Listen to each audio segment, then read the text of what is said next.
The first thing I realised was I was focusing 100% on the clients and not focusing on my business whatsoever. And I had to view, someone actually told me quite recently that you have to view your business as your number one client. They are their best paying client and you prioritise them above everything else. Welcome back to the New F Word podcast, where we talk finances in business. I'm your host, Colin Hewitt, founder and CEO at Float. We're so glad to be back for season 3.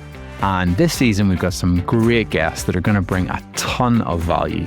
We'll be diving further into how fractional CFOs add value, what financial clarity actually looks like, and what systems and apps are leading the way. New guests, sharper conversations. Let's get into it. Sian, welcome to the podcast. Hi, thanks for having me. Yeah, it's great to have you. Sian, I would love to hear a little bit about your story. Superstar FD, I love the name. Where did it come from? What led you to this point that you're now setting up your own business? Thank you very much for saying you like the name. I have been very unsure of the name for the last 2 years, but I get a lot of feedback that it's quite an impactful name. So I think I'm going to keep it. I had worked in traditional finance roles within business for 25 years. I'd moved all the way up from accounts assistant to financial controller, head of finance, finance director. But I had always wanted to run my own business. It was just something that had sat in the back of my mind that I wanted to do. I tried setting up accounts practices in my 30s, but it just didn't really sit with me. Accounts practice is just a slightly different skill set to finance director and CFO. In 2022, I think it was, my husband got diagnosed with cancer. So he was very sick for a while. And when we came out the other side of that, there was this real sort of feeling of, I want to reset. I want to try my own thing because something needs to change. This is not making me happy. And I happened to come across a lady called Anive who set up the Corporate Escape Club. And she focuses on consultants and coaches. She helped me to work out that actually you can build a business as a fractional finance director. You don't have to be an accounts practice. And she helped me build that model to the point that I felt confident. And I just thought, all right, I'm gonna go for it. And about 2 years ago, I quit my job and made the leap, and I've never looked back. Brilliant. So you were doing it before it was cool, right back in 2022. Tell us about when you met Anive. Were you looking? Was that something that was on your radar, or did you just happen to meet her by chance? No, I did go looking. I was looking at business networking, because I thought, what I'm going to do, I'm going to dip my toe in that world. I'm going to talk to other people who've set up their own businesses. I'm going to see what they say. I always find that networking, not every networking, but like a lot of business networking, you can come away with great energy for what you want to do because you meet all these other people who are actually doing it. And so I thought, right, I'll have a look at what's around. And it's near to me is, I'm just outside London in the UK. Near to me is a networking group called the Corporate Escape Club, which is for people who have been in the corporate world who are coming out and looking to utilize the skills and experience that they had in their corporate job in a fractional consultative coach-based world. So I thought, oh, she'll be a good person to talk to. And it all went from there. I genuinely thought it was going to be, I can be a practice accountant. I can set up my own accounts practice. I had never really considered that I could be a finance director, but on my own terms and as a self-employed person. So she just opened my eyes to it. So I was looking for it, but not in that capacity. I didn't realize it would get to that capacity. And did that unlock something for you? Why did you feel that was a better path than opening up a practice? Having a practice is not in every practice. And I know that there is a greater move towards the advisory model. But I think traditionally it's very focused on tax and compliance accounting, which is something, if I really felt drawn to that, I could turn my hand to it. But I am not a tax expert. I could produce a set of financial statements, but it's not really what I have a huge amount of experience doing. But what I really enjoy doing is working alongside businesses, setting strategy, measuring performance, trying to figure out how the business is actually tracking against where it wants to be, what the KPIs are, what the cash flow is, all of the kind of the indicators that tell you whether a business is working the way it wants to work and tracking towards where it wants to go.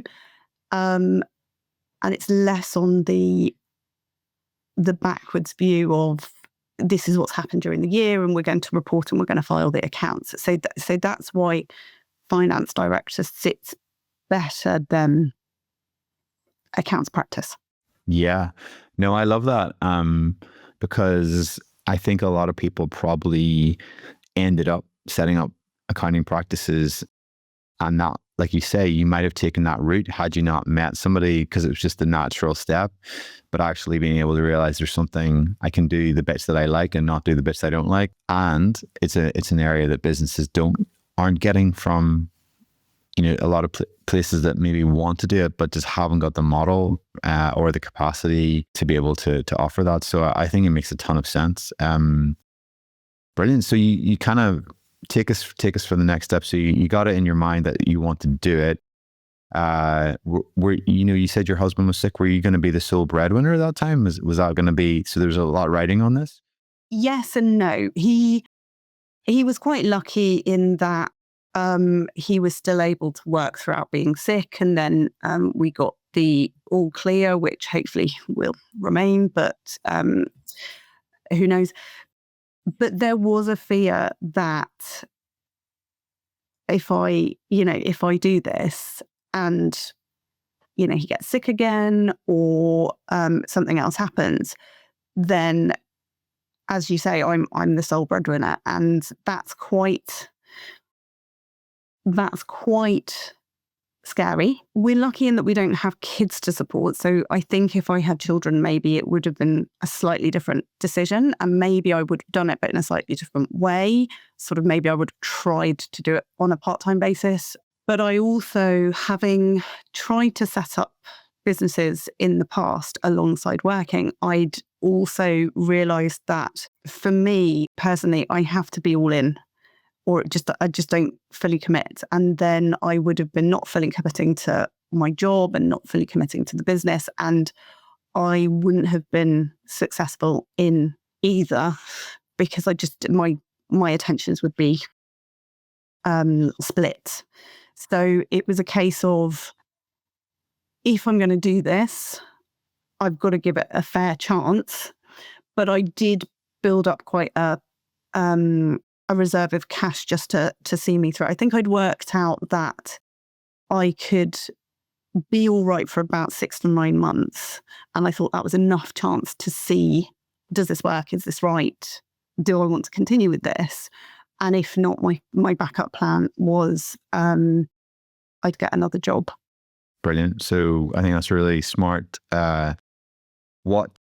What happened then?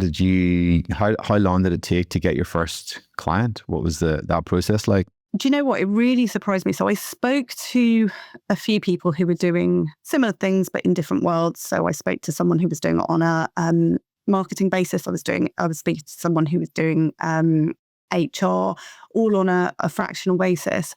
And the one thing I was told was, tell everyone, because you never know what's going to come of it.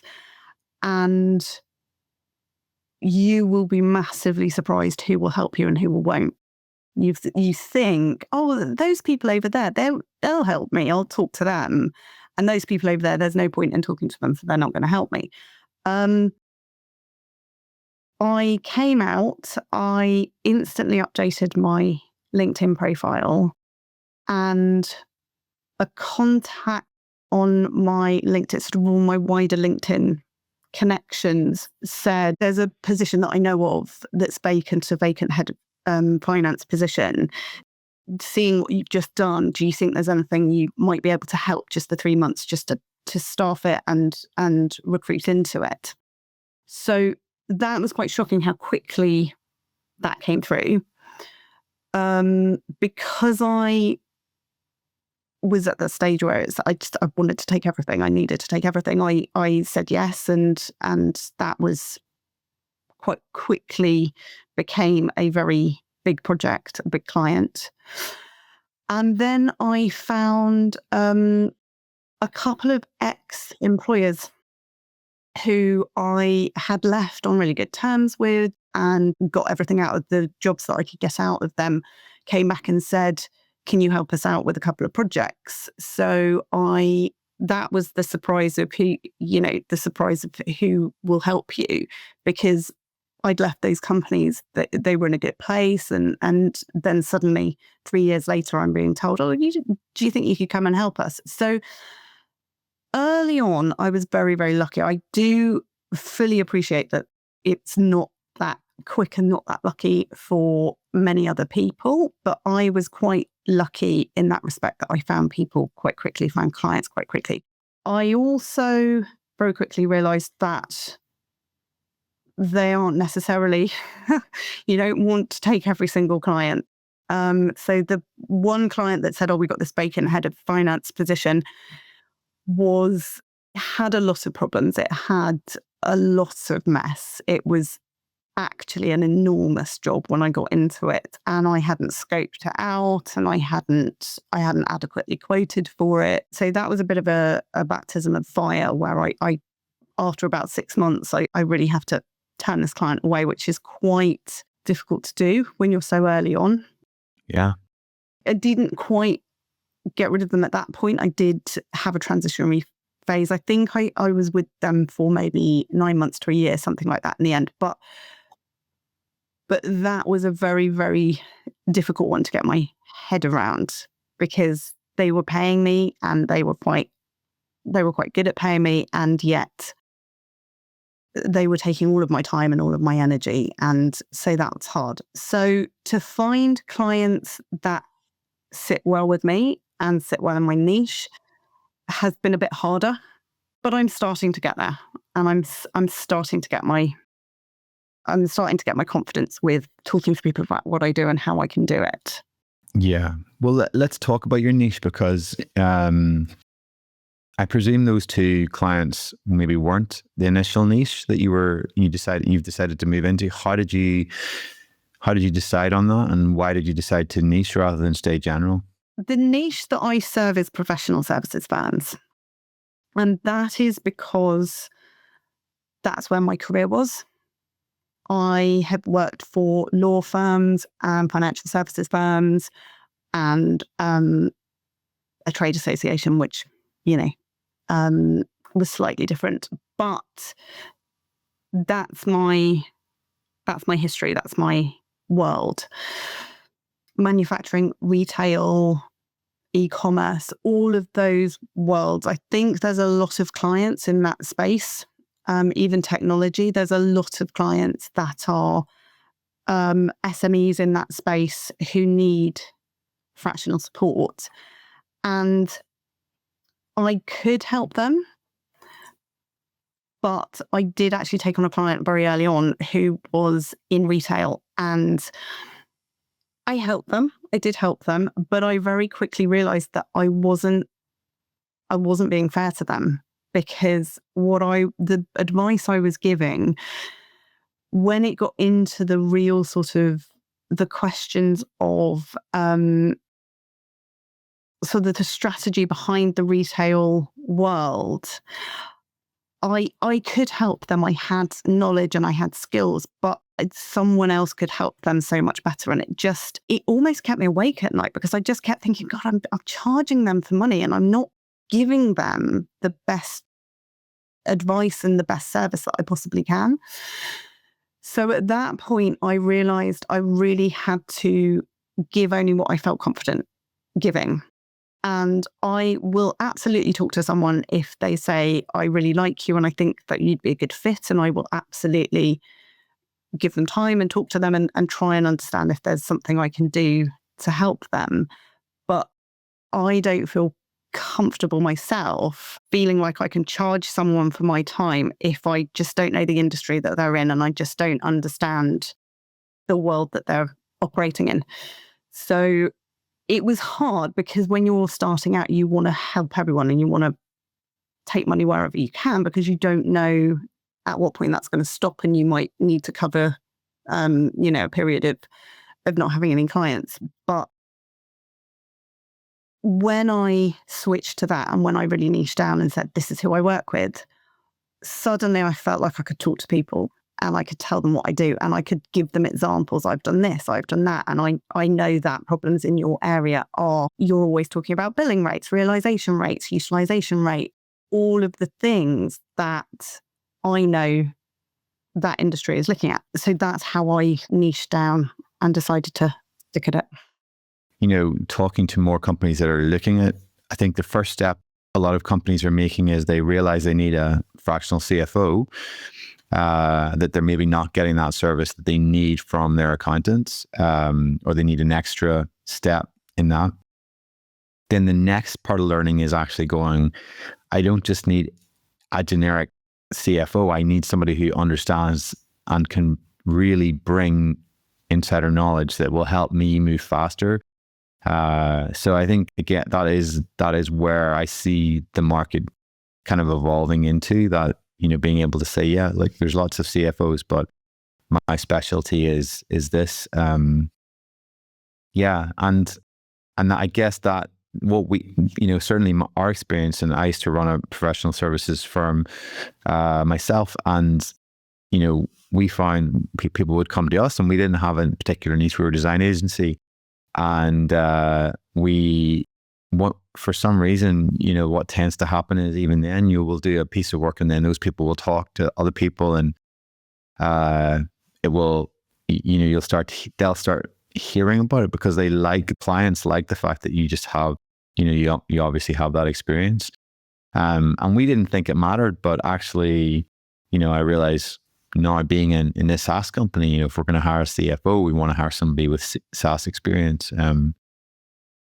So yeah, it makes a ton of sense. So what's been the journey so far then? How has that been going? That was how it started. Have you managed to find a healthy balance in what you're doing?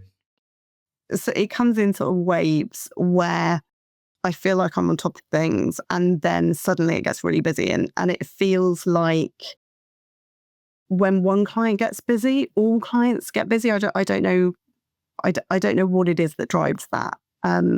But it just sort of seems to get, overwhelmingly busy and then less so. I think what I have struggled with quite a lot since starting, and I think I'm finally feeling more confident, is when you're an employee, you are told this is the job and you do that job and you might it might bleed into other areas. So you've got, so for example, I had a job as a finance director in a law firm, and I worked really, really closely with the ops manager and the head of HR. And that kind of is what I've done with most other senior finance roles that I've had.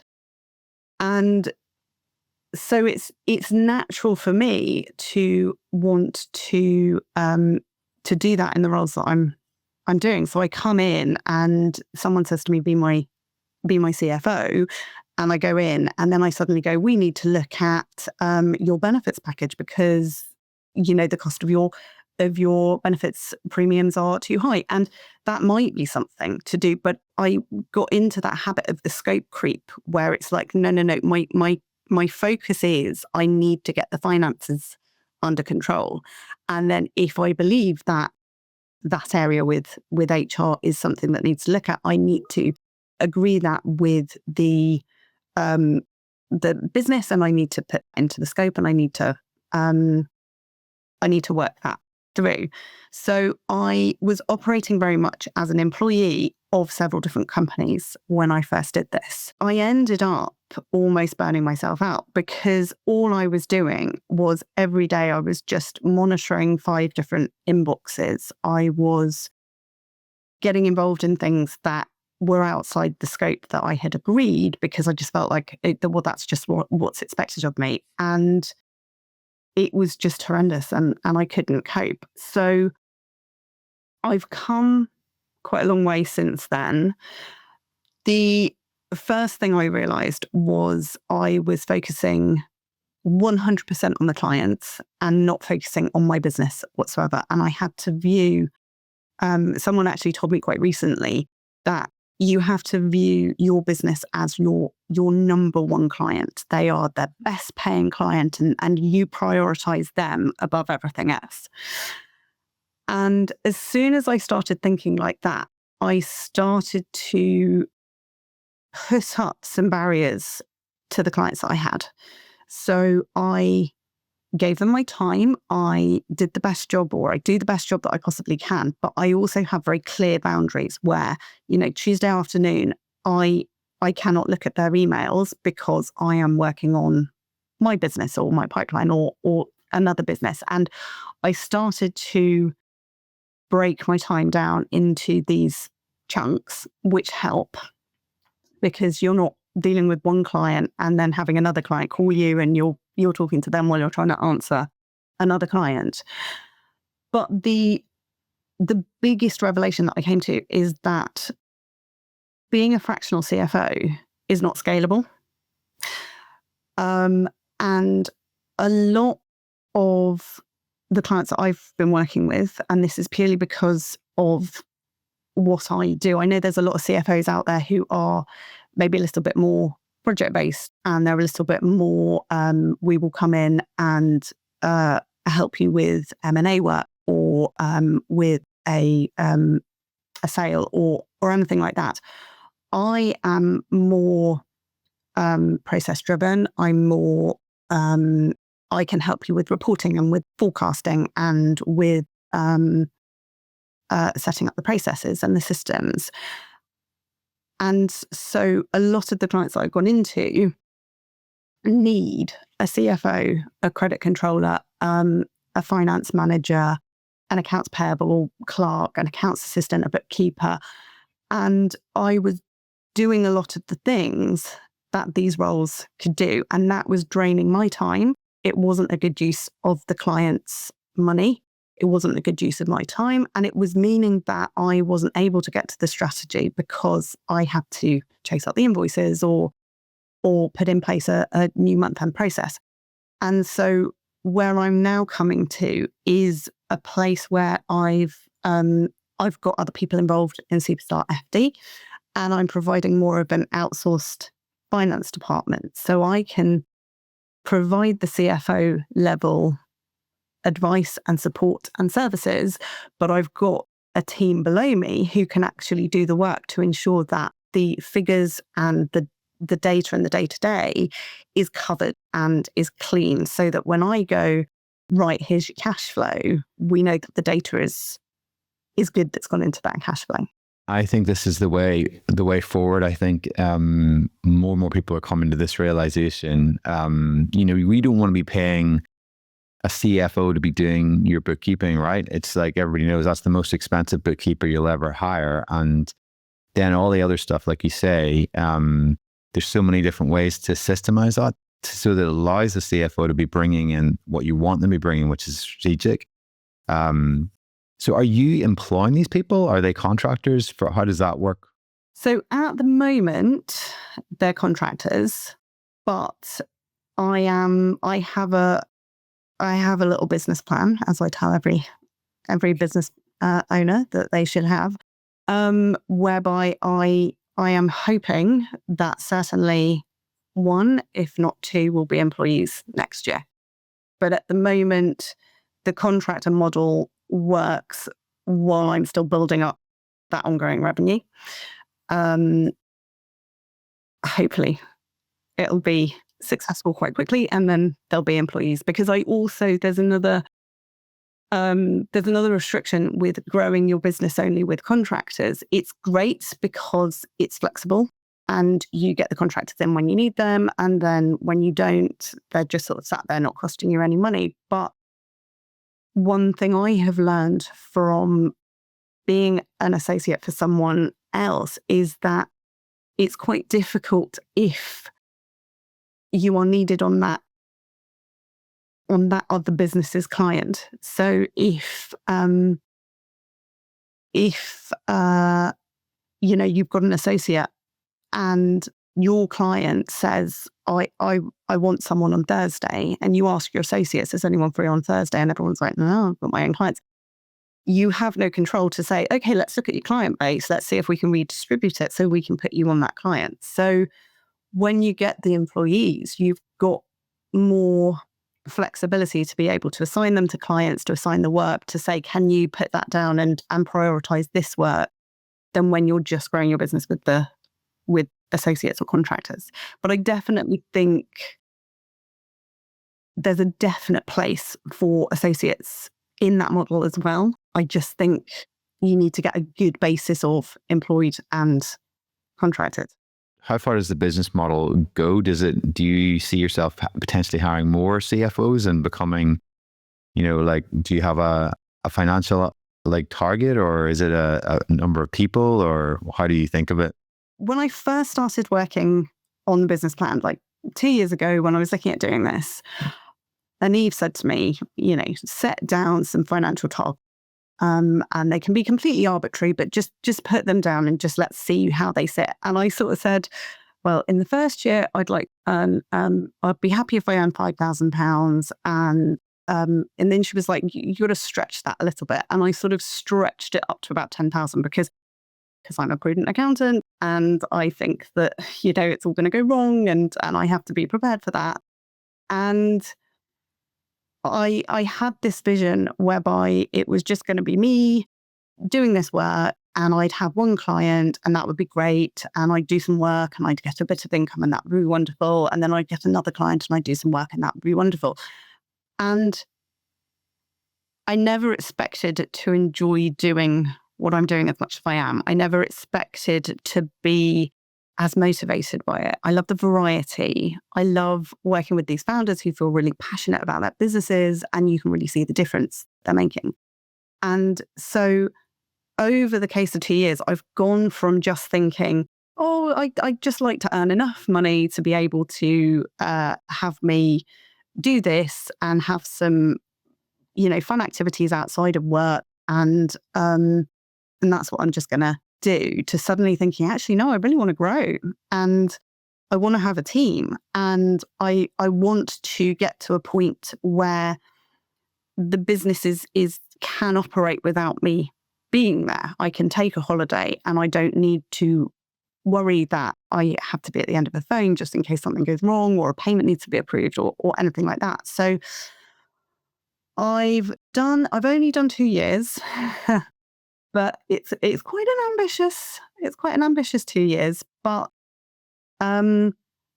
it's quite interesting when you start modeling it and you start going, what if I took on 2 people, and what if I took on 1 person and 1 associate, or 2 people and 1 associate? And looking at what income you have to earn in order to get those people in, you suddenly become really quite ambitious, because you think, well, actually, no, I've really got to push for this, because suddenly you're going to have salaries to pay. So it's an ambitious target that was set initially with a level of income that I wanted to earn, just because I just wanted to earn a certain level of income.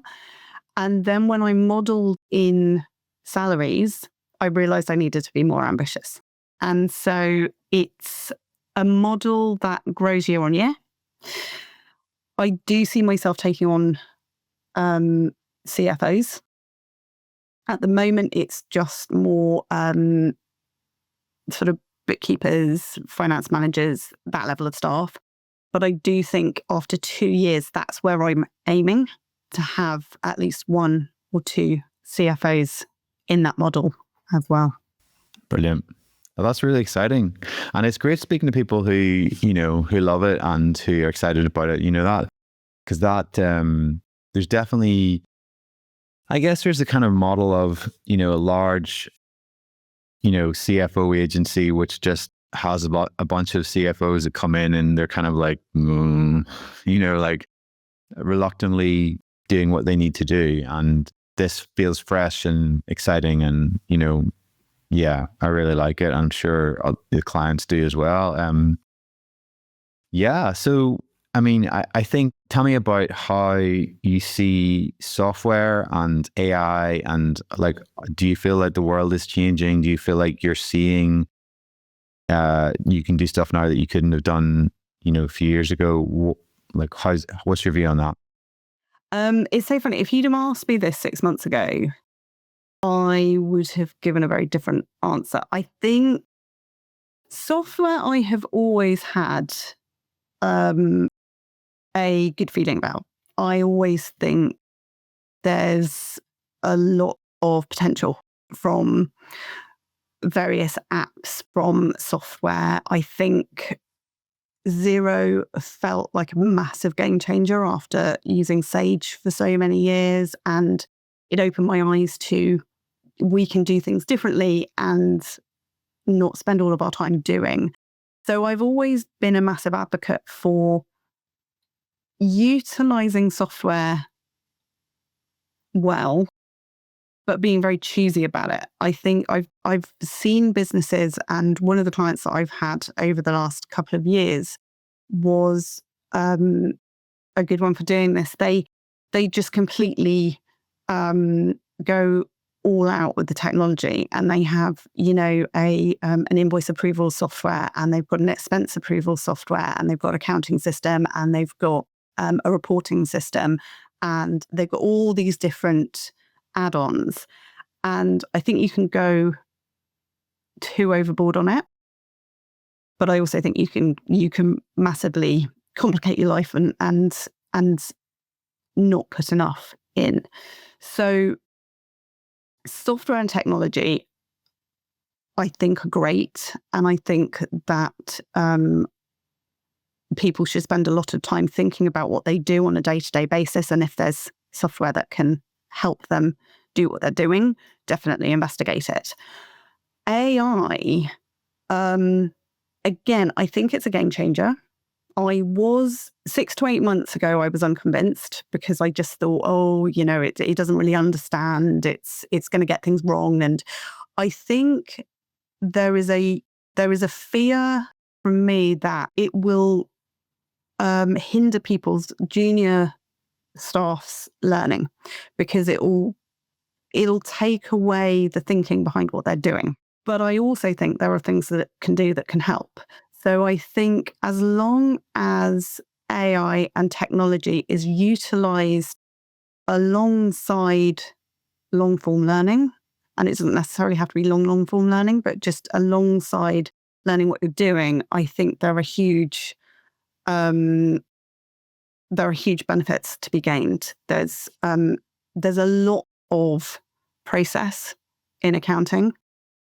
I always think there's going to need to be human interaction. I think that I was on a webinar the other day where we were all talking about the future of bookkeeping and AI. Will AI replace bookkeeping? I genuinely think there are things that people know that machines will never know, just because of conversations, because of things that are happening, because of, that invoice just needs to be treated slightly differently to that invoice. But I definitely think, used carefully, it's going to completely free people up and make us much more efficient and much more accurate. That's a very long worded answer. I agree. I think it's, I agree. I think we're still in there's a lot of gimmicky stuff. But I think I agree. Certainly from our end.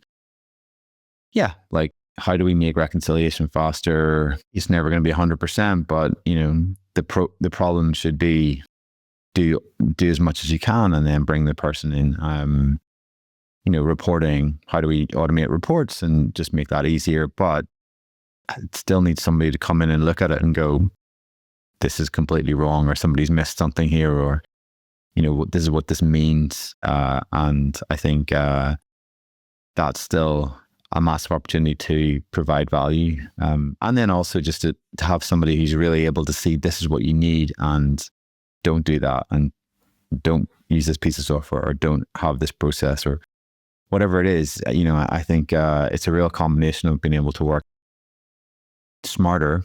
I think we've covered a lot, and I think, really exciting to see. What, in terms of maybe this final question, what are you hoping for by the end of the year in terms of your own business? What's your do you have anything that you're really, you need to get done, or you need to try and knock off the list before we hit 2026? I think I would like to win. I've got space now because I've restructured the way I work, and because I'm bringing on team members. I would like to win another client to the finance department role, because that's what I'm trying to grow at this moment in time.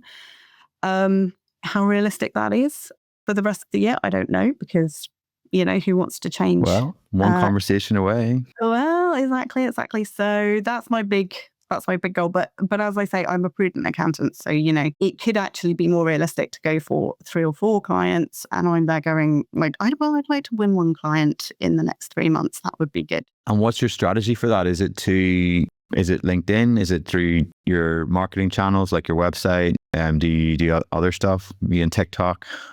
I think it's a number of different things.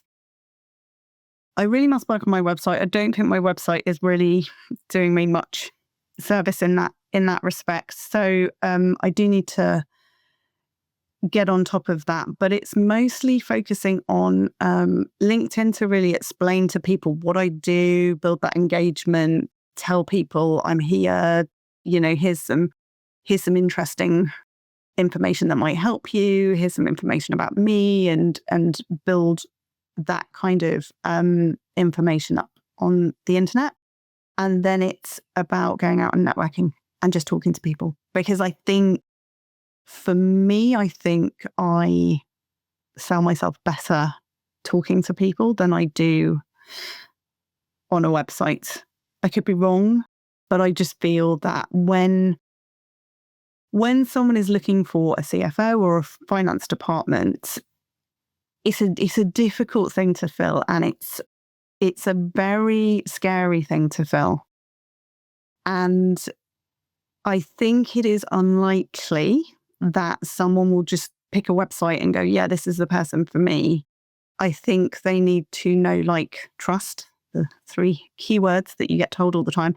And the way they're going to know, like, trust me, is through me talking to people, through referrals, through connections built that way. So it's primarily personal, but also LinkedIn based. Brilliant. Love it. Well, look, I'm excited to watch the journey develop, and I hope we can stay in touch. And Sian, thanks so much for coming on. Great. Thanks for inviting me. Thanks for tuning in to another episode of The New F Word. I hope you enjoyed it. Remember, expert financial advice shouldn't be limited to those with just big budgets. You can access the same level of advice for a fraction of the costs thanks to this fractional revolution. I believe that every growing business needs to know how much a game changer this can be. So if you loved the episode, please consider subscribing to the show. It'll help us keep doing what we're passionate about, and feel free to share this episode with others who might find it useful. Finally, we'd love to hear your thoughts. Feel free to connect with us on LinkedIn. See you in the next one.